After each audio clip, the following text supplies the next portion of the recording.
Pada kesempatan kali ini, kelompok 4 akan menjelaskan tentang kepemimpinan Kristen. Kelompok 4 sudah mengambil 2 definisi dari 2 tokoh, yaitu pertama, Henry Blackaby. Henry Blackaby adalah penulis buku Experiencing with God. Menurut Henry Blackaby, kepemimpinan Kristen adalah menggerakkan orang ke dalam agenda Tuhan. Artinya, pemimpin adalah orang yang mampu menggerakkan orang lain untuk mengikuti dia dalam suatu organisasi atau gereja, supaya dibawa ke dalam agendanya Tuhan.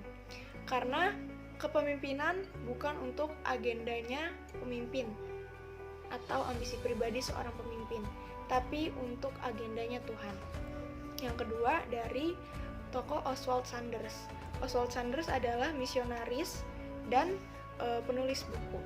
Menurut dia, kepemimpinan Kristen adalah kepemimpinan rohani adalah mempengaruhi orang lain bukan karena kepribadian menarik, melainkan pribadi yang memiliki atau dipenuhi oleh Roh Kudus.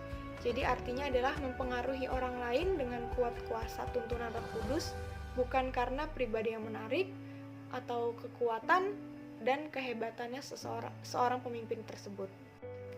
Selanjutnya, mengapa harus belajar tentang kepemimpinan? Bisa dilihat jawabannya ada di PowerPoint. Untuk mempersingkat waktu, saya akan menjelaskan tentang 3 pilar kepemimpinan Kristen. Yang pertama adalah spiritual leader atau pemimpin Kristen harus pemimpin yang rohani. Pertama-tama, haruslah pemimpin yang dipanggil oleh Tuhan. Jadi, dalam melaksanakan tugasnya, ia harus bergantung sepenuhnya kepada Roh Kudus. Karena Roh Kuduslah yang memberikan kekuatan untuk memberdayakan seorang pemimpin tersebut. Yang paling mendasar adalah seorang pemimpin ini yang bisa dikatakan ia rohani adalah dia mengandalkan Tuhan, berdoa kepada Tuhan, dan percaya kepada Tuhan. Yang kedua adalah pemimpin yang berkarakter hamba atau servant leader. Jadi, di samping memiliki sikap rohani, ia harus memiliki karakter hamba, yaitu karakter yang mau melayani dan bukan dilayani. Orang yang berkarakter hamba mau mendengarkan dan berempati, serta memiliki buah-buah roh di dalam kehidupannya. Yang ketiga adalah transforming leader, atau pemimpin yang membawa kepada perubahan.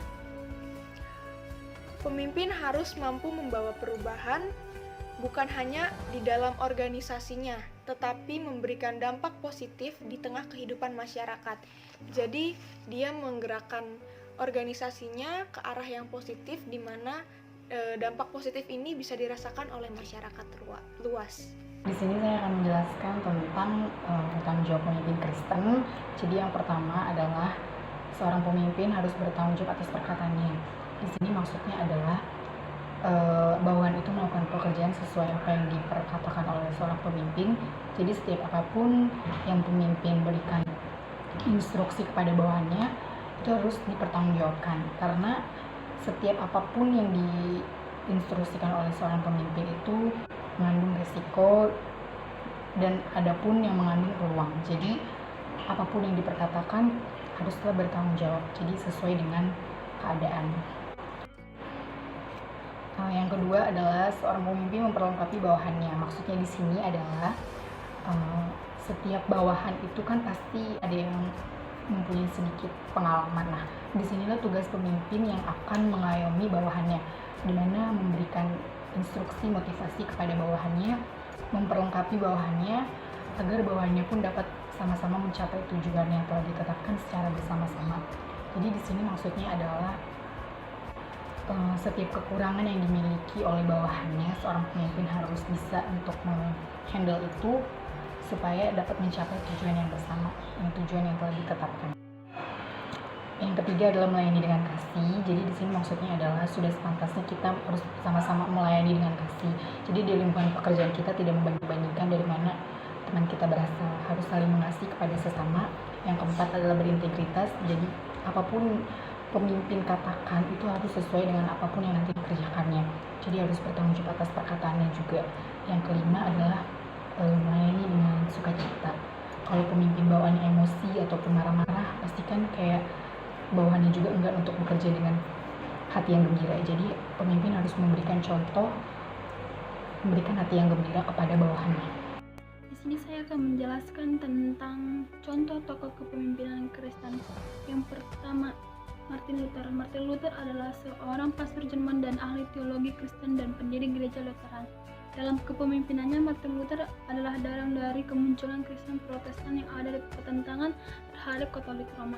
Dia juga mengajarkan ayat Alkitab yang telah melahirkan tradisi baru. Yang kedua, John Calvin. John Calvin adalah Kristen terkemuka pada masa reformasi Protestan yang berasal dari Prancis. John Calvin memiliki pandangan yang begitu beraneka ragam tentang masalah seperti teologi pemerintah, moral pribadi, dan kebiasaan kerja. Dalam kepemimpinannya terhadap Kristen adalah mendorong kemajuan dan pertumbuhan Kristen Protestan. Yang ketiga, John Wesley. John Wesley adalah seorang anak pendeta dari gereja Anglikan. Dia seorang teologi dari Inggris. Ia dikenal sebagai pendiri gereja Metodis. Dia sebagai penginjil di negara Inggris. Dalam perjalanannya di sekeliling Inggris, ia berhasil memikat banyak orang, khususnya kaum buruh. Dalam kepemimpinannya, ia juga mengawartakan pembebasan dari Allah dan menentang perbudakan. Yang keempat, George Whitefield, seorang pengkhotbah terkenal dari Inggris yang menjadi salah satu tokoh pendiri gereja Metodis pada tahun 1736. Ia ditasbihkan menjadi pendeta gereja Anglikan. Setelah itu ia mulai berkhotbah di berbagai tempat untuk mengabarkan Injil. Yang kelima, Billy Graham, tokoh kebangunan rohani di Amerika pada abad ke-20. Dia memiliki semangat penginjil yang sangat kuat. Perhatiannya terutama terhadap kaum muda. Dalam kepemimpinannya, dia berhasil atau sedikit banyak memberi arti kepada kekristenan. Sekian dan terima kasih.